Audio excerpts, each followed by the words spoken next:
So I think it's 9:05. So we will no delay from now on. So hello everyone. From today, I am going to start a new series of sessions in which I will be covering some important concepts and tools of Salesforce. See, these sessions will help you understand the use of Salesforce in your business processes and will give you a better understanding of how can Salesforce boost your businesses. So without any further ado, let's begin. So our first session today will be on an overview of Salesforce flows. Okay. See, in this session, I'll be going through these steps. First, I will talk about introduction, which is then we will talk about session objective. Then I will tell you what topics we are going to cover, and then we will talk about session outcomes, and at the end we will have a QA. So this is my introduction. My name is Nishit Yadav.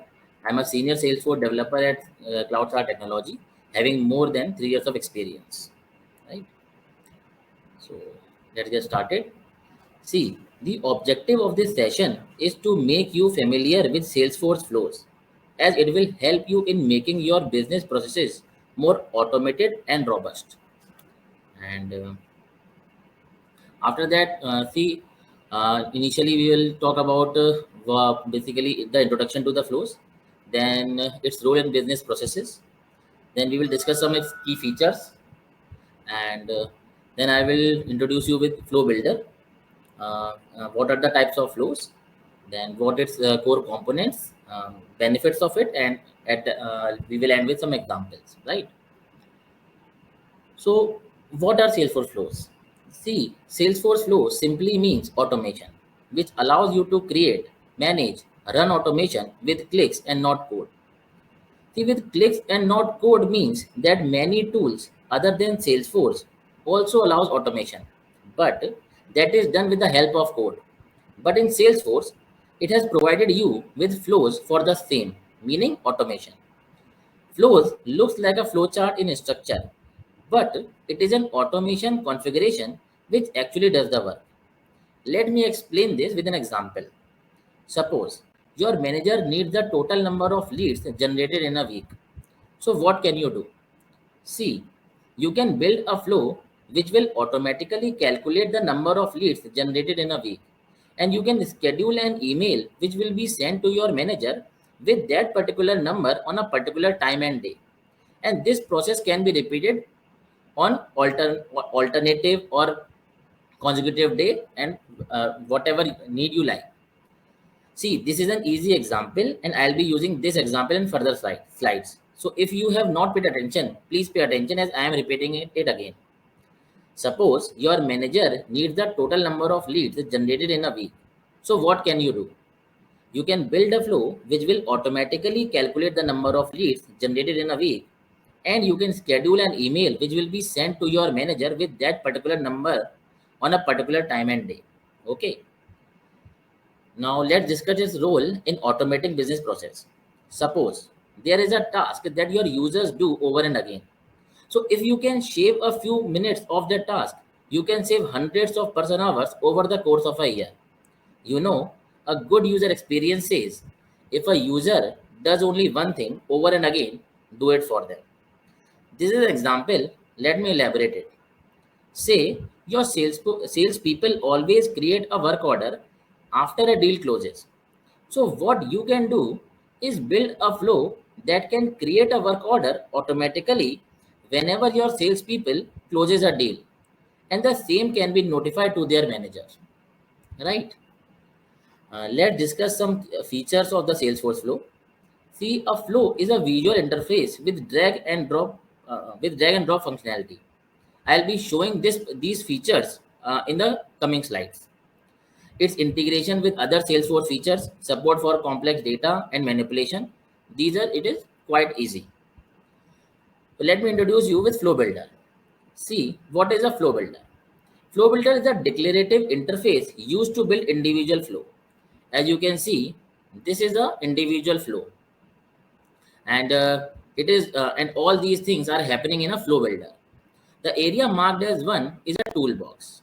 The area marked as 2 is a canvas area, and the area marked as 3 is a button bar area. So let me give you a brief example, a brief description of these. The toolbox lists the elements and resources you have built in your flow. You can also create resources such as variables, formulas, and choices to use in your flow. The second, you can see these resources, all the resources which you have used in this flow are mentioned here, and all the elements which you have used, these contact info, find a match, all these elements also you can find here. Meaning all that you are doing in your flow, all these things will be mentioned in the toolbox. Okay. The second area is the canvas, which is the working area where you build a flow by adding elements. Adding elements to the canvas creates a visual diagram of the flow, which looks like a flow chart, which you can easily see that this looks like a flow chart, but actually it is a flow which actually do the work, which is an automation configuration. Then comes our button bar area. It has buttons like run, debug, save as, activate. Button bar area also provides you information whether the flow is active or not, how long ago the flow was saved, and whether the flow has any warnings or errors. As you can see, the button bar area is showing you that this is version 1, it is inactive and last modified 4 minutes ago. Then let's discuss types of flows. So these are our core flows which you can use to automate your business processes. You can see here that I have marked flows in two categories. It is because the screen flow is a user interactive flow, meaning it requires user interaction, and all these auto launch flow which are working behind the scenes, meaning they do not need user interaction to trigger. As you can see, I have marked it in a green underline that runs, which says runs in the background. See, please do not confuse with auto launch flows and this auto launch flow. See, this auto launch flow is an individual flow with A capital, and these auto launch flows these are the types which runs behind the scenes. Okay, let me give you some example of these. First comes our screen flow. So if you want your user to input his her name for automation, this is the flow you need. Suppose your order with Swiggy or Amazon has some issue. So when you go to their customer care section, its bot first ask you what's your name and then reply according to your query. The same thing is with the screen flow. The user inputs a value and the flow gets triggered. Then let me give an example of record triggered flow. This is a technical example. Suppose if an opportunity is created or updated, and there are two conditions. The first condition that is opportunity's value should be high, and then second condition is that it is closed one.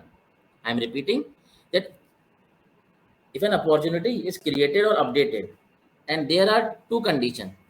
First, first, the first condition is that value is high, and the second condition is it is closed one. Then your flow can create a draft contract automatically for further processes. Okay. Then comes an example of schedule triggered flow. See, for this, I am going to take the same example which we have discussed earlier regarding the number of leads generated in a week and then sent via email to your manager on any given day, which you have scheduled. So scheduling can be done with this flow. This is enough examples. I'll be completing these individual flows separately in further sessions, right? Then let's discuss some core components of the flows. See, these are the core components, elements, connectors, resources. And in this flow, you can see that these three are the nodes like these are our elements. And these lines which have circle between them, these are our connectors. And these are the resources, right? So let's discuss them comprehensively. The first comes are elements. See, elements are nodes on the canvas that make things happen. As you can see, you can make decision and assignment. All these things, the element does your work. Okay. To add an element, you just hover it over this circle part. A plus sign will appear, and then when you click it, you can create any element you want. Okay. Some of the frequently used elements are first the screen element, which collects information from the user and displays information to a user. The second is assignment element. It is used to set the value of a variable. Okay, we will discuss this variable in further slides. Then comes the decision element, which lets you create multiple paths which help us build different decisions. So let me show you some working of this. See, this is the our screen element, which is displaying contact information. This is a decision element in which it is asking for user if he or she wants to update or create something. If he or she want to update something, then this path will follow. And if he or she want to create something, then this path will follow. Then comes our assignment element. See, here what is happening is the contact ID is being assigned to a particular variable, right? Then after this, this is the definition of connector. I have already told you that these are the lines which have circle between them are connectors. So let's go to a definition. It says these are the lines on the canvas that define the path the flow takes when it runs. They tell the flow which element to execute next. Okay.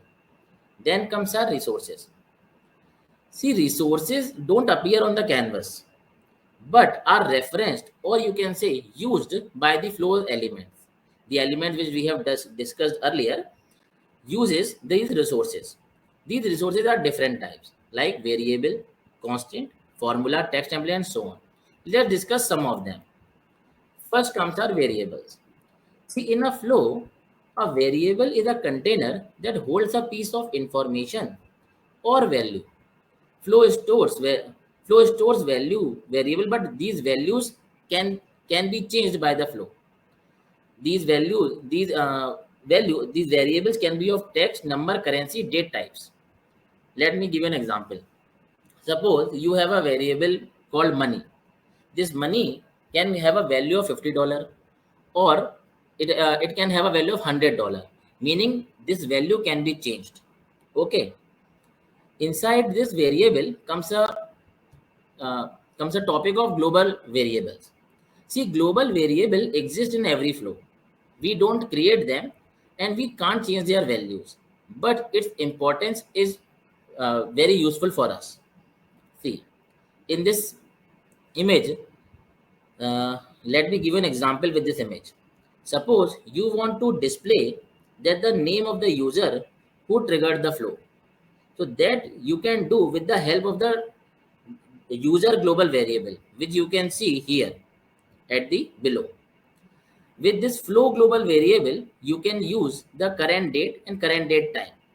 Okay. Then comes our constant. Types of resources, constant. A constant is like a variable, meaning its value can't be changed. See, when we are taking money and when we are taking money as a variable, and if I'm assigning its initial value as $50, but its value can be changed later. But if I am taking money as a constant and assigning it's a value of $50, then till the end of the flow, you can't change its value. Okay. For formulas, I will be using the same email example that when you are calculating the number of leads generated in a week, that calculation can be done using the formula resource. Okay. Then comes a text template. You can use this text template for writing a large block of text, say email or posting to chatter. Then let's discuss some benefits of using Salesforce Flow. The first one, improved efficiency and productivity. Obviously, when things get automated, your efficiency improves and productivity also improves. Then comes consistency in processes. Automation causes this and also causes reduced manual errors. There will be consistency in database also. Enhanced user experience for employees as well as for customers.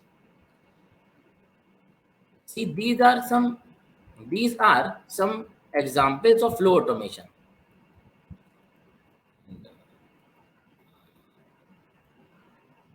Let me tell you a few of them. So, when a support tech clicks an escalate button on a case, what will happen? It will reassign the case to a higher level tag. When an account is updated, Then update all the content related to that account. What is happening when an account is updating? The flow updating automatically all the account content related to that account. When a platform event is occurring, what is happening? The flow is creating a task.